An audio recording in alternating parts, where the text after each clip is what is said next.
Welcome to Wannabe Clutter-free, formerly Wannabe Minimalist, the podcast for busy families who are tired of the chaos, fed up with being overwhelmed, and ready to enjoy life again.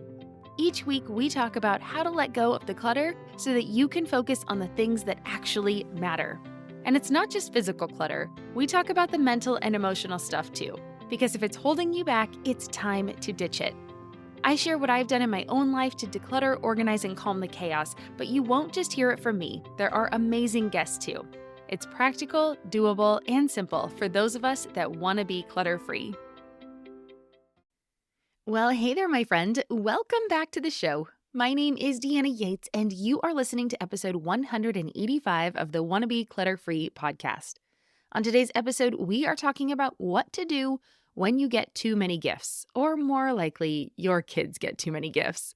I know last week I teased that I would start talking about resolutions and goals for the new year, but it just didn't feel right to leave December behind so quickly when I know gift giving, receiving, and what to do with all the stuff that you get this month creates a challenge for so many.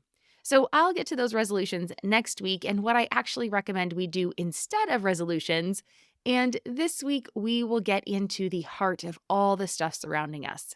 However, before I get ahead of myself, I do want to make sure that I say a big thank you to all of you for joining me today. 2023 was a wonderful year, and I absolutely could not have done it without all of you listening. I still pinch myself to make sure that I'm not dreaming when I tell people that I am a podcaster, and this is actually my job. I love connecting with all of you and hearing about your journeys and successes.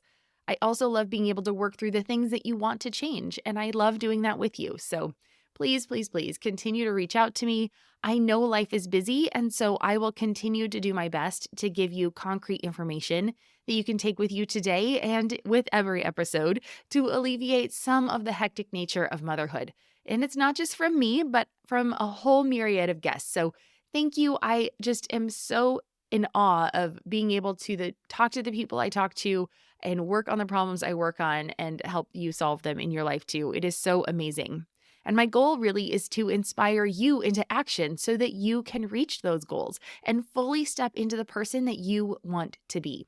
Because you can listen to me talk about this stuff, but until you actually do something with the information you learn, whether it's on this podcast or anywhere else in your life, you will not actually feel the benefits for yourself.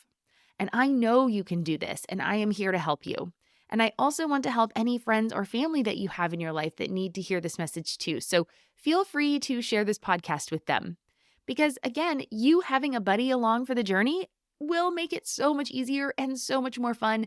And when that happens, you actually will make the changes. So sharing this show is the best way for me to get the word out, letting people know how they can let go of their clutter and how it can free them up for a world of possibilities that you never imagined possible. But what happens is you also get somebody to come along with you on the journey, and your conversation changes. It goes from just me doing this thing and you talking about your relationships and what's going on in life to talking about the goals you've set for your home and your life and working together to reach them. So it is amazing. So if you don't have anybody on this journey with you, share the show with them and see if you can get them to come on board and start organizing and decluttering and taming that to-do list and adding more happiness in their life and doing it together. It is so much more fun, I promise. Because I am on a mission to spread that message to as many women as I can. And I think if you have a friend doing it with you, it's going to be wonderful. And you will be able to help me fill the world with women who are happy and striving and doing the things that they want to do and filling up their cup. And I think that would be an amazing place. Don't you? So thank you again from the bottom of my heart for an amazing 2023. I cannot wait to see what 2024 is going to bring. But that's enough housekeeping for today. Let's get back to today's topic and discuss what to do when you are overwhelmed by all the presents that entered your home this holiday season. So today, I'm actually going to focus mostly on grandparents over giving because that is what I hear the majority of the time. But maybe it's not the grandparents in your life. Maybe it's the siblings, the aunties, the cousins that give a lot. But the reasons why and the steps to alleviate it are going to be very similar. So we will just start here knowing that I'm talking mostly from grandparents, but knowing that you can apply it to all the generous people in your life, okay? All right, so why do grandparents gift so much? Well, The reason is a lot of people have been told that the more you give, the more you're showing your love, right? We see those marketing messages all the time in our life. And we see that can you imagine somebody gifting you a car for Christmas? But we see that on the commercials. And then people dream that somebody should be giving them a car for the holidays. Tens of thousands of dollars worth of a gift, that is a lot. So when we see these things, we think, well, I'm supposed to be giving as much as I can, but that's not really what's the special part about the holidays. But that is one of the reasons. It is a tangible way for grandparents to show their love to their grandkids. I'm Margaret. And I'm Amy. And together we host the podcast, What Fresh Hell? Laughing in the Face of Motherhood. Margaret, I would say you're sort of a where are my keys kind of mom. Correct. Sometimes a where are my kids kind of mom.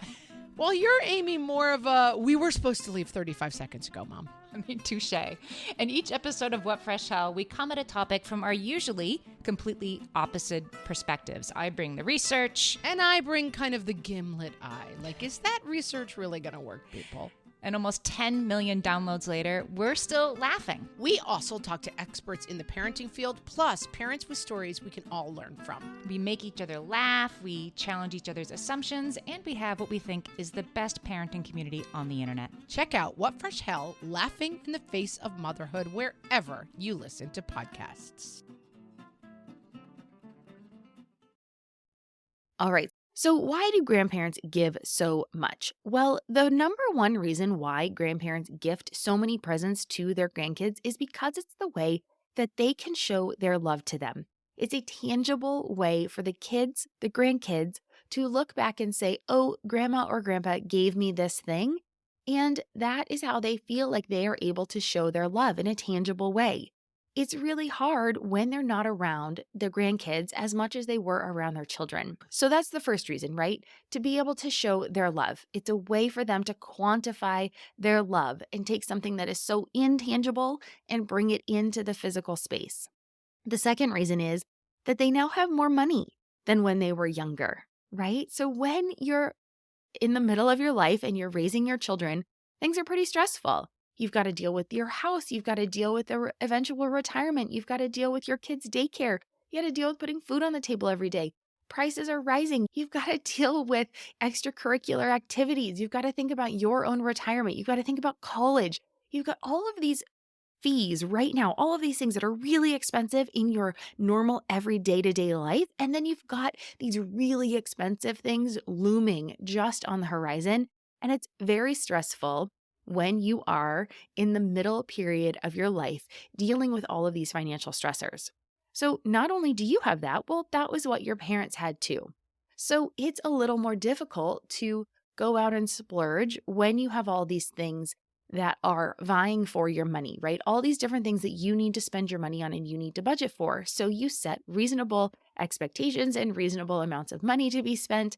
And so you yourself don't have as much expendable funds as maybe your grandparents do when their needs and wants and long-term expenses aren't as tangible or as on the horizon as yours feel. And maybe they themselves, when they were growing up, they didn't have as much opportunity. Maybe they didn't have, if you think about the toys that were available when they were younger, they weren't as plentiful, right? We had more metal-based toys, more, made in the USA toys. I'm not even going to get into any political discussion, but it is the reality. So we definitely had more toys that were, they had less toys available, less toys at the toy store. We didn't have Amazon. You couldn't just click a button and have something show up on your doorstep the next day. And now everything is available at our fingertips. So much is made with just cheap plastic and cheap materials, and it can be here in the blink of an eye, and you never even have to leave your home. So it's one, more plentiful. Toys are more plentiful. And two, it's easier to get them. And three, it's probably cheaper than things were back in their day, right? I know it doesn't feel that way, but when you think about how much is available, things actually can be a little bit cheaper. And then as parents, like I said, they didn't have as much money. They were thinking about more long-term choices than they are now, because now they have a little more freedom to give more. All right. And the third reason I want to talk about why grandparents gift so much is just think about how much joy a gift brings, right? When we think about presents, we think about opening up and then all the joy that is right there in that moment and how exciting it is to see a present. And you just see that on your children's face. And so, unfortunately, we think like, oh, more is better, right? So if we get more presents, we're going to have more joy. And if we have more stuff under the tree, it's just going to be that much more magical. But that is not how it works. And I think we can see that as the parent who then has to go home with all of these toys and sees that now it creates more stress, more choice. You have these diminishing returns, right? So too much of a good thing actually exists. And I think that's why there is this rub between getting all these presents and grandparents bringing so much in and or other generous family members, and then you as the parent having to sit on the back end seeing all this stuff that comes in going, oh, but I know this is just going to cause more mess, more chaos, more stress in the end, past this moment of joy. Okay. So we can talk about that with our parents later, right? But let's talk about what we should actually do if we have grandparents or parents that give too many gifts to our children, right? Okay, so the first thing we can do now, aside from having that conversation, right? Because I know a lot of you have had that conversation. You've asked multiple times. I hear this all the time. I am blue in the face because I have talked so much about how we don't need more stuff. And I've asked them not to buy stuff. And I've asked and asked and asked, and they still continue to buy, right? Well, at some point, you might just have to say, okay, this just isn't going to work. And I've asked them multiple times and I've given them my reasons and they're just not listening to me. So you just have to understand that, okay, maybe they're going to buy me a bunch of presents or my kids a bunch of presents. And that's just how they are. And I'm not going to change them, but I can make the change in my home. All right. So that's what this next section is going to talk about. I want to talk about what to do when we've gotten past that point of they're not actually going to, stop buying presents. So what do we do? Because we can complain about it, but we actually have to fix it, right? Let's change it and make our life better. Because if they're not going to make a change, then we can do it ourselves. So the first is to clean out the old toys and the new, right? Easy, simple, but we definitely need to do this. Ask your kids to gift items to others, right? This one we can do. It's so simple. I know this is a little late this year, right?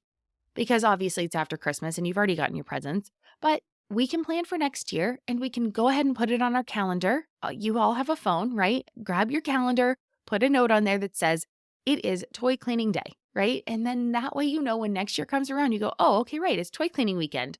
And actually, I recommend doing this the week before Thanksgiving because that's when all the, Thanksgiving holiday shopping deals, right now they all start beginning of November.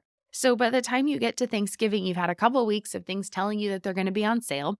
And you can then say, all right, let's clean out what you don't want or things you're not playing with. And then it helps them understand what they do want when they go to make those lists. And that's another thing we'll get into in just a second. But that is my favorite way to do that is to start the clean out, of course, way before the holiday season. But you're listening to this now, so I'm going to give you some advice now. When you are starting to put the toys away, right? Now you've got all these toys. They're probably totally taking over your living room.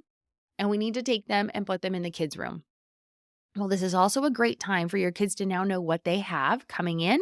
And you can ask them, you can say, okay, well, let's go through what's already in your room so we can make space and make room for the new toys that you acquired. And so this will be helpful because they will be able to see stark contrast what they have coming in and what they have going out.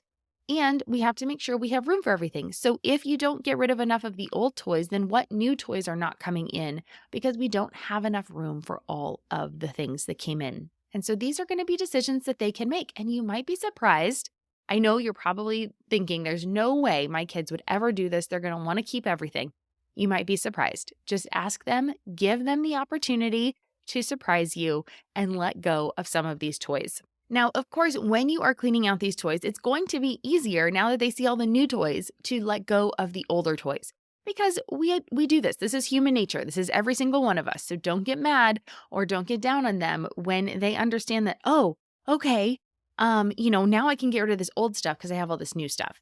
All right, the second thing you can do when you had way too many toys come into your home over the holiday season is to actually box up half of the toys before your kids even play with them, right? Okay, we know that there's a lot. Depending on how many they are, they probably won't even miss some of them.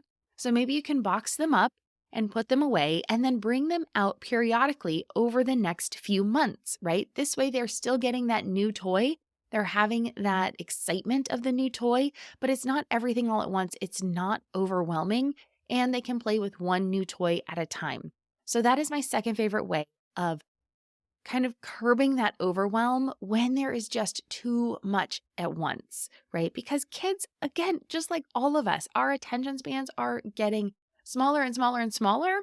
And so if we can help them with less choice, it will help lengthen that attention span and just make it so that they will actually play with the toys they have. Think about when you're at a buffet and there's so many different things and you want to try all of them because it looks amazing. So you take a little bit of everyone, and before you know it, your plate is full and there's no way you're finishing all of the food on there because it's just too much. So you take a little bite of this, you take a little bite of that, but you don't get to really enjoy and savor the amazing things that are there because you tried to take a little bit of everything. And then it all kind of just mixes and melds together.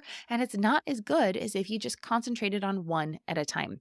And that is kind of what it's like when there's too many toys that come into your home.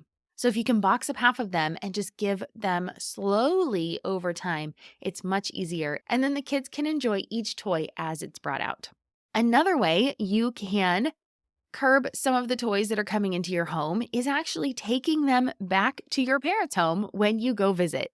So the next time you go visit your parents after the holidays and they've brought in all of these toys, go ahead and box up some of them, take them over to their home, and then you can declutter the old toys from their house and bring in the new toys. And that way your kids have the new toys at their grandparents' home, at your parents' home. And there's not as much in your home, but they're still getting to play with the toys. Now, of course, this is wonderful if you live close to your family. That is not how things work in our home. We live too far away. But if you do live close, this is one of my favorite ways to cut back on all the toys in your home, but your kids still get all of the things that they got for the holidays. So it's wonderful. There's a couple more things on this list. Number 4 is to send a specific gift list. Now, our poor parents have known from the start that we were very picky and particular in the toys that came into our home. And so we've always sent a very specific list for them. And that way they didn't feel, it was easier for them. They knew exactly what our daughter would want. They knew that we would like these toys and wouldn't just get rid of them right away. And so we had set that expectation early. If it was something we didn't like, it wasn't going to stay in our home. So that is definitely one of the ways, they can learn the hard way if they're not willing to listen to you, that the toys just don't get to stay in the end. You do not have to keep them all. Once they're a gift and they are in your home, you are welcome to let it go. I know that's easier said than done, but after the first couple times, they start to get the picture. I know that's a little bit harsh, but you can decide how much you want to continue living with too much stuff in your home and accommodating someone else, or push back a little bit and stop accommodating everyone and their needs and work on what really works for your family. Okay, so again, sending a specific list has been wonderful because that way our daughter gets what she wants. She gets enough stuff where she feels like she has gotten the gifts and hasn't been left out and doesn't go back to school. I know, again, it's not all comparison, but kids are kids and they're going to talk about stuff and they're going to talk about what they got for the holidays and they're going to be asked to write about it at school and, they're going to be comparing. So there is that going on. So again, I'm not saying don't get any gifts for your kids. I'm not saying get them everything under the sun. There's a happy medium. There is a moment where there is enough presents that they are enjoying and getting the new things and getting the things they need. They don't always have to be toys. It can be, we got hairbrushes and socks and clothes, in addition to some toys this year and other things like markers and things like this. So things we will use, but it's still enough that it's new and she appreciates it and it's all stuff that we're going to use versus just superfluous stuff. Now she's 10, so it's getting a little bit easier, but when she was little, we still did all of that stuff too. And then number 5 on what to do when grandparents give too much stuff is kind of starting again from the beginning. But next year, give yourself permission to not actually buy as much. we did not buy a lot of gifts for our daughter this year. The physical gifts were coming from grandparents, aunties, cousins. That's where the physical gifts came from. The experience gifts and things like that come from us. We do more of a family trip. We'll go somewhere, we'll do something. That is the gift that she's getting from us. This year, we've done a pass to Disneyland. We live in Southern California, so we get a discount on a pass. And so that has been the gift that we're going to give her this year. And we haven't done Disney since she was 4. So it's really nice now that she's a little bit older and she's into Star Wars. We're going to do Star Wars World. She's into Avengers. So we're going to go do the Avengers World in California Adventure. And so it's nice that she is excited to go do these things again. And we waited a really long time for this one because we wanted her to be old enough to remember it and to experience it and get everything out of it. So that was our experience gift this year. And I feel very lucky that we live 1.5 hours away from Disneyland. And it's something that we can do without having to do a giant commitment. But absolutely works really well if that is something that is in your budget and in your time frame to be able to do something like a nice experience. Otherwise, we'll talk about experience gifts in just a second, but I just wanted you to know that you don't have to buy the physical things yourself. You can let your family buy the physical gifts, and then you as a family can do something together that's a memory building and that kind of stuff that will last a lifetime versus just the toys that, of course, they will remember playing with the toys, but the experiences are really where it's at. So keep that in mind. Number 6 on my list is to give experience gifts, right? So we've talked about different kinds of gifts to give. And again, this is now after the fact, I understand, but let's plan for next year and why experience gifts are so amazing and how you can make them more palatable for grandparents, because I know grandparents are like, I don't want to give experiences because there's nothing then for them to unwrap, right? I've heard that countless times. So let's make it better. All right.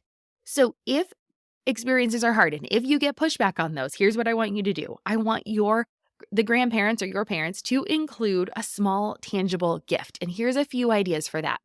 If they're taking them to an amusement park, have them wrap up a t-shirt so the kids can open a t-shirt and know that's where they're going to get to go. They get to wear their t-shirt then on the day that they go to the amusement park. So it works multiple ways.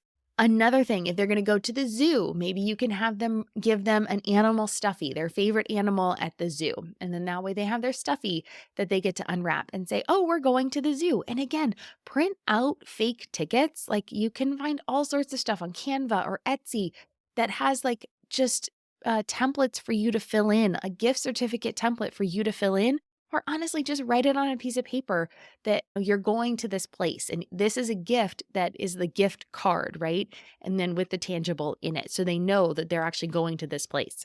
If your kids are into cooking, maybe the grandparents can do a cooking class with them and they can wrap up an apron.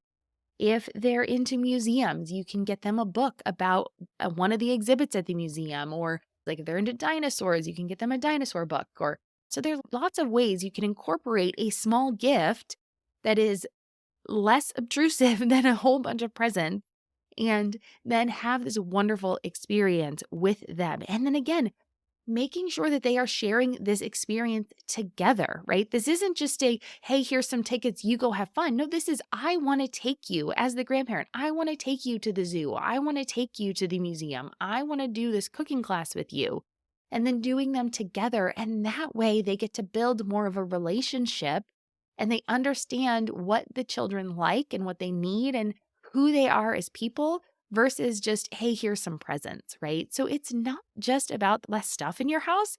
It really is about building that bond together and really understanding. And as I get older, the older I get and the more I want to connect with my family and my nephew and niece and all of those things, I understand why those experiences are so much more important than just sending them a gift, right? It's all that time. Time is really the gift that keeps on giving, and we all have less of it today. So the more time you can give, the better that present actually is. All right. And so then if they do end up giving that experience gift, one thing that I love to do is then create a photo book at the back end of that, right? So they go and they spend this day, take a lot of pictures, create a small little photo book. You can do it on Shutterfly, on Mixbook, on all sorts of things. I will link to some of my favorite resources in the show notes for where to create these photo books.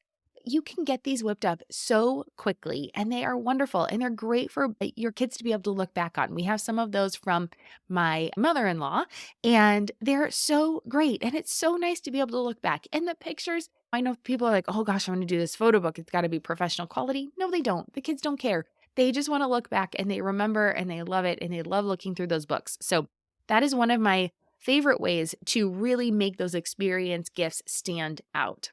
But if the grandparents are hesitant on giving experience gifts, I want to help you make the whole process more palatable for them. Because this is where it really goes off the rails. You say, we want experiences. They say, but that's too hard, or that's too expensive, or that just isn't going to be as much fun. There's not going to be as much joy. I'm not going to get to see them open that present and experience that joy, right? So here's where we can actually make this a reality for ourselves.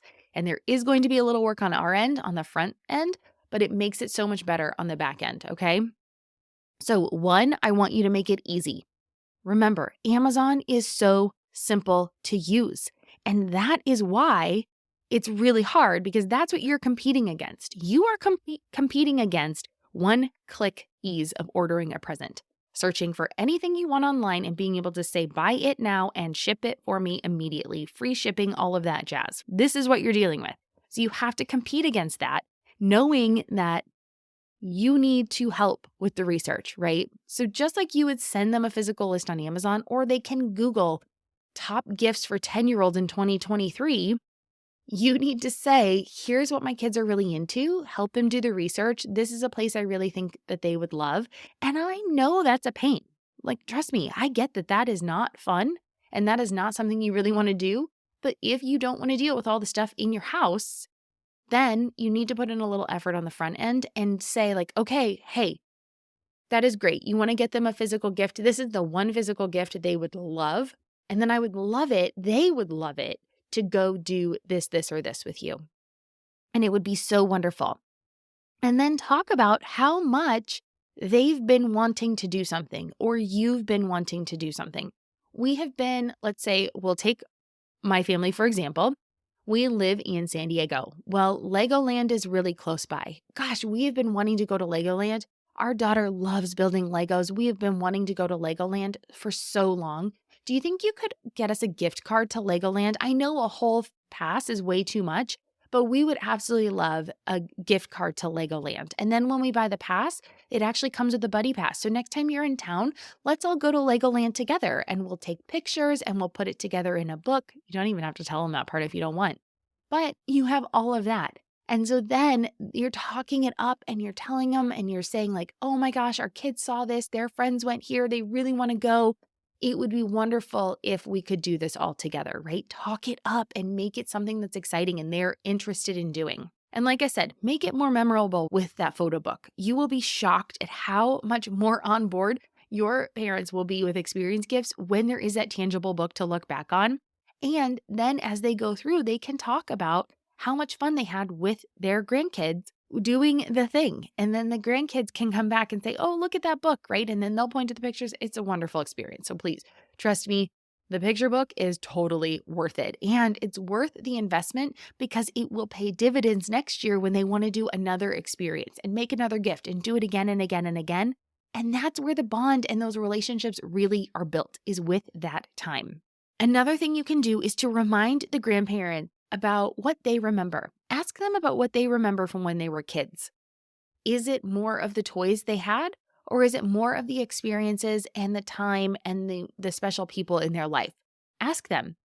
Try not to feed too much, right? Try not to push them in one direction or the other, but just ask them and see what comes to mind. Because if it is the people in their life, this is your perfect winning situation where you can say, that's what I want. That's what I'm looking to share with our family. And if all else fails, one thing you can do before the next big gift-giving holiday rolls around, so maybe you have birthdays coming up, have your parents or the kids' grandparents come over and help with a decluttering session. When they see how much work you have done, when they see how much stuff the kids already have, it makes it much easier. And they are much more likely to get on board and say, whoa, yeah, we put in a lot of effort to get that decluttered. Or they already have so much stuff. I don't want my present to get lost along the way. And so that is one really great way where you can get them on board is by inviting them along the way on this decluttering journey with you. Have them be a buddy. Have them help you. Say, hey, can you come watch the kids for a little bit? I'm going to declutter. And then have them watch you take the bags of stuff out of the house when they realize, wow, okay, maybe we gave some of that stuff, right? It can be, try not to make it harsh, try not to like rub it in their face. But when they can join you on the journey of actually getting your home in order, it is much more likely that they will join you in not being part of the problem on the front end where they're bringing all that stuff in. So I wish you all a wonderful holiday season. I know some of these tips are kind of on the back end, but if you did get too much stuff, think about taking some of it back. You do not have to keep all of the gifts, even if it's just for store credit. You'll be able to get other presents and things along the way. So it's definitely worth looking through what you received. If some of it is still boxed up and hasn't been opened and you can return it, that is 100% acceptable. The gift and the love was in the giving and the receiving. It doesn't have to be in the keeping. Okay. So I wish you all the best this holiday season. With that, I want to turn it to you. I want to know which of these tips or mindset shifts helped you the most. I would love to know. Please send me a DM on Instagram or comment on this post and share it with the world. I'm Wannabe clutter-free on the social channels, so you can find me over there. Or is there something else that you do in your life that helps? Well, come on over to the Wannabe Minimalist family group on Facebook and share it with the community. There will be a discussion thread for this episode, and we would love to chat with you in the comments. If you have something that has worked for you, please, please, please share it. I know there's lots of other mamas in there that would love to know what has worked for you. And as always, thank you for joining me today. I am so grateful you are here, and I cannot wait to ring in an amazing 2024 with you. If you made it this far, just a reminder to share this episode with someone special in your life. And for extra credit, you can also leave a rating and a review for this show. It will only take a minute and it means so much to me. So thank you for helping me out. And with that, I hope you have an amazing day. Join me next week for a talk about resolutions, goal setting, and what I recommend you actually do if you want to make a change in your life. Make sure you're subscribed so you don't miss it. Until next time, keep decluttering, keep moving forward, and take a moment to enjoy all the special relationships in your life. I'm Deanna Yates, and you've been listening to Wannabe Clutter-Free. I'll see you next week. Cheers.